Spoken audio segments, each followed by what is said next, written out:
Johar, hello গাতিকো। আজকে আমি mutton বানিয়েছিলাম মাদার্স ডে স্পেশাল।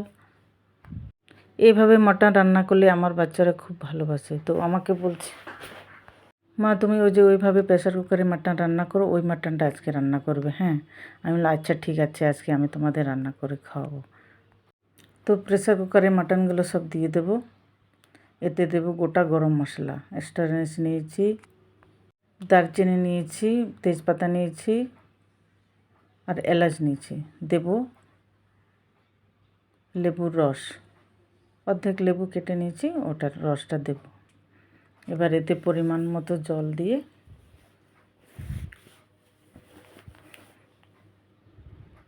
উনুনে বসিয়ে নেব। 3টে সিটি দেব, তার থেকে বেশি দিলে আবার মটনগুলো গলে যেতে পারে। 3টে সিটি দেব।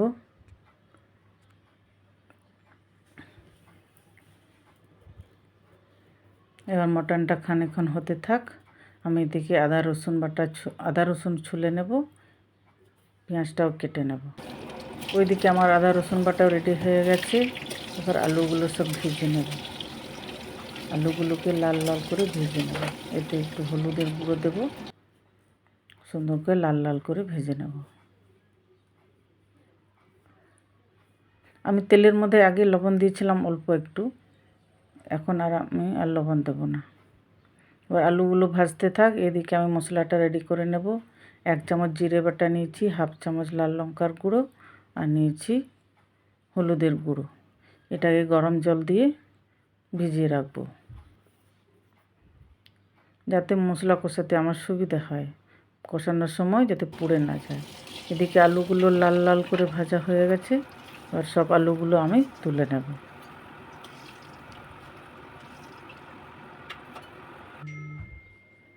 এবার ওই তেলে আরেকটু সর্ষের তেল দিলাম।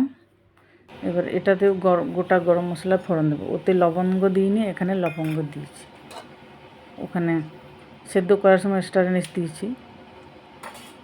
এবার পেঁয়াজগুলোকে ভেজে নেব লাল লাল করে। বন্ধুরা, আপনারা তো অনেকভাবে মটন বানিয়ে খেয়েছেন, একবার এইভাবে বানিয়ে খাবেন, দেখবেন একবার খেলে বারবার খেতে ইচ্ছে করবে। স্বাদ মতো লবণ দেব। পেঁয়াজের উপরে লবণ দেওয়ার কারণ হচ্ছে পেঁয়াজগুলো যাতে সেদ্ধ হয়ে যায়, সেই জন্য আমি এখন এই লবণটা দিলাম। পরে আর লবণ দেবো না, যেহেতু মাংসতেও লবণ দেওয়া আছে। এবার লাল লাল হয়ে গেছে ভাজা। এদিকে আদা রসুন বাটা 2 চামচ দিলাম, একসঙ্গে বেটে নিয়েছি। সুন্দর করে কষিয়ে নেব বেশ খানিকক্ষণ ধরে। এবার চর্বিটা আমি রেখেছিলাম, এক টুকরো চর্বি, ওটা আমি এখন দিয়ে দিয়েছি। এবার ভিজিয়ে রাখা মশলাগুলো দিয়ে দেবো। মিশিয়ে রাখা মশলাগুলো দিয়ে দেওয়ার পর বেশ খানিকক্ষণ কষিয়ে নেব। কষানো হয়ে গেলে এবার এতে আমি দেব একটা মিডিয়াম সাইজের টমেটো, একটু দেব লাল লঙ্কার গুঁড়ো 1 চামচ, কালারটা ভালো আসবে। আমি আর এতে লঙ্কা দেব না, আমি যেহেতু ঝাল কম খাই। বন্ধুরা, আপনারা যদি ঝাল বেশি খান বেশি লঙ্কা দিতে পারেন। এবার আলুগুলো দেবো, যেহেতু আলুগুলো সেদ্ধ হয় না, সেই জন্য আলুগুলো আগে কষিয়ে নেব মশলার সঙ্গে। মাটনটা তো আমার সেদ্ধ হয়ে গেছে।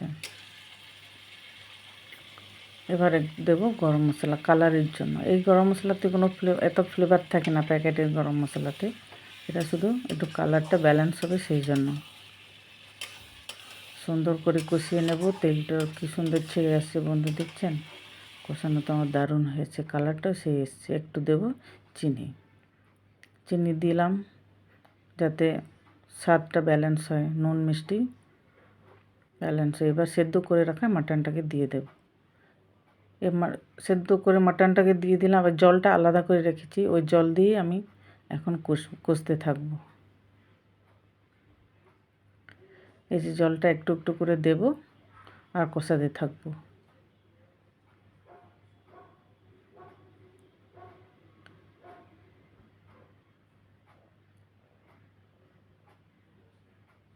কষানো হয়ে গেছে। এবার বাকি যে ছিল ওটা আমি সব দিয়ে দিলাম। আর একটু অল্প জল লাগবে,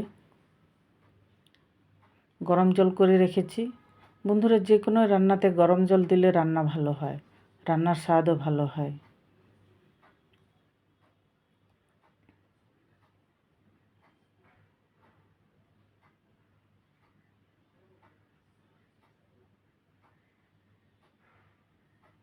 আমার হয়ে গেছে, কি সুন্দর কালারটা এসেছে বন্ধু,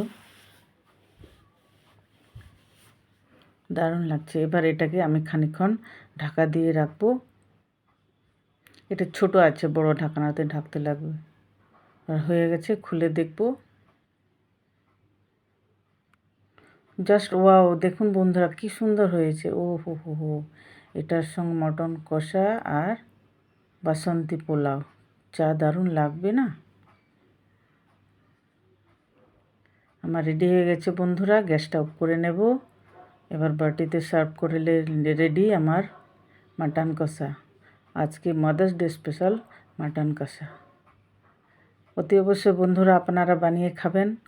আর রেসিপিটা ভালো লাগলে লাইক করবেন, শেয়ার করবেন।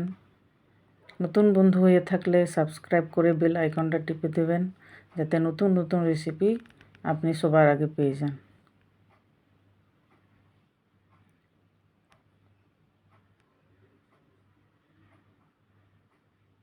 দেখেই লোভ লাগছে। ও হো হো হো হো হো।